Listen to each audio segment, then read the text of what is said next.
नमस्कार साथियों, आपका स्वागत है हमारे YouTube चैनल अवध किशोर एजुकेशन हब में।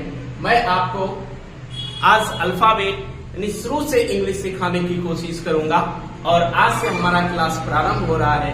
इंग्लिश में जहां तक कोई प्रॉब्लम होगी आपको, मैं उसका सारा सॉल्यूशन आपको दूंगा। सिर्फ हमारे साथ बने रहें हमारे YouTube चैनल अवध किशोर एजुकेशन हब पर।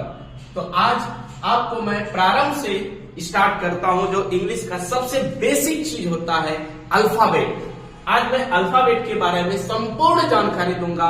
अल्फाबेट क्या है, अल्फाबेट कितने प्रकार के होते हैं, अल्फाबेट के टाइप्स कितने होते हैं, ये सारे आपको जानकारी मिलेगी। और इंग्लिश का जो प्रॉब्लम है आपका, एक बच्चे का प्रॉब्लम होता है, एक बड़े का प्रॉब्लम होता है। जब आप इंग्लिश सीखने की कोशिश करते हैं तो आपको ऐसा लगता है कि इंग्लिश बहुत बड़ा चीज है। मित्र, इंग्लिश कुछ भी नहीं है, सिर्फ सीखने की बात है। एक बार हमारे साथ बने रहे, देखिए इंग्लिश की सारी समस्याएं, सारे प्रॉब्लम सॉल्व हो जाएंगे। चलिए आज का सेशन हम स्टार्ट करते हैं अल्फाबेट से।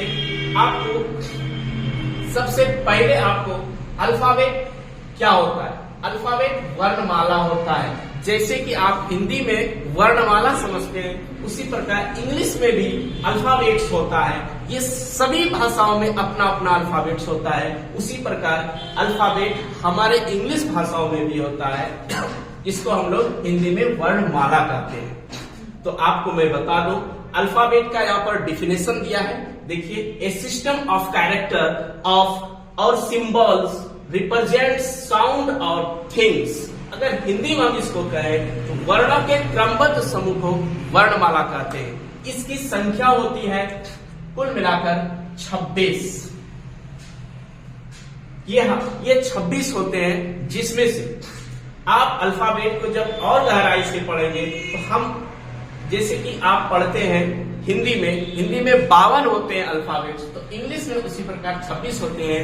A B C D E F G H I J K L M N O P Q R S T U V W X Y Z तक। अब यहां से हम स्टार्ट करते हैं टाइप्स ऑफ अल्फाबेट। तो किस तरह के अल्फाबेट्स होते हैं? तो इंग्लिश में दो तरह के अल्फाबेट्स लिखे जाते हैं, एक कैपिटल लेटर और एक स्मॉल लेटर। कैपिटल लेटर जिसे हमने यहाँ पर आपको दिखाया है, ये कैपिटल लेटर है, A B C D यहां से लेकर Z तक। और अब दूसरा टाइप्स आता है स्मॉल लेटर का, जो इस तरह से लिखा जाता है A B C D, नहीं छोटी उसको कहते हैं, हम उसको स्मॉल लेटर कहते हैं। अब यहां से बात आती है, अब यहां से स्टार्ट होता है इंग्लिश के अल्फाबेट का मेन जड़, जहां से आपको सीखना है। ये तो आपको भूमिका एक तैयार मैंने किया कि देखिए ये आप कैसे सीख सकते हैं। अब यहां से मेन चीज प्रारंभ होगा हमारा काइंड्स ऑफ अल्फाबेट। अल्फाबेट कितने प्रकार के होते हैं? अल्फाबेट जो मैंने यहां पर लिख दिया है, अल्फाबेट 3 तरह के होते हैं। पहला वॉवेल्स, सेमी वॉवेल्स, कॉन्सोनेंट। अब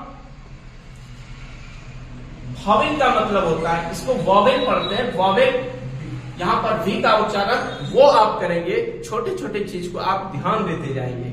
जैसे वॉवेल का उच्चारण, हम वी का उच्चारण वो करते हैं, उस आधार पे इसको हम वॉवेल नहीं वॉवेल कहेंगे, जिसका अर्थ होता है स्वर वर्ण। इसकी संख्या होती है 5। दूसरा आता है मेरा सेमी वॉवेल, जिसकी संख्या होती है 2। ये हमारा होता है W और Y। तीसरा होता है व्यंजन वर्ण, और ये तो हो गया आपका 5 और ये हो गया आपका 2। रेस्ट जो बचता है वो होता है, इसकी संख्या 19, जो होता है हमारा कॉन्सोनेंट व्यंजन वर्ण। अब यहां पर हम आगे चर्चा करेंगे कि स्वर वर्ण किसको कहते हैं, व्यंजन वर्ण किसको कहते हैं, और अर्ध स्वर जो आप सेमी वॉवेल पढ़ते हैं उसका क्या डिफिनेशन है, उसका यूजेस कहां है, कॉन्सोनेंट क्या है। और मैं आपको बता दूं, आज मेरा ये पहला सेशन है। अगर आप लोग रिकमेंड करेंगे तो मैं आपको अल्फाबेट का इतिहास भी बताऊंगा। अल्फाबेट आया कहां से, ये मूलतः 7वीं शताब्दी में आया है। और इस पर अभी मैं बाद में बात करता हूँ अगले सेशन में, और फिर मैं आपको बताऊंगा अल्फाबेट कहाँ से आया। तो आज का क्लास में हम लोग ये सीखेंगे वॉवेल, सेमी वॉवेल और कॉन्सोनेंट के बारे में।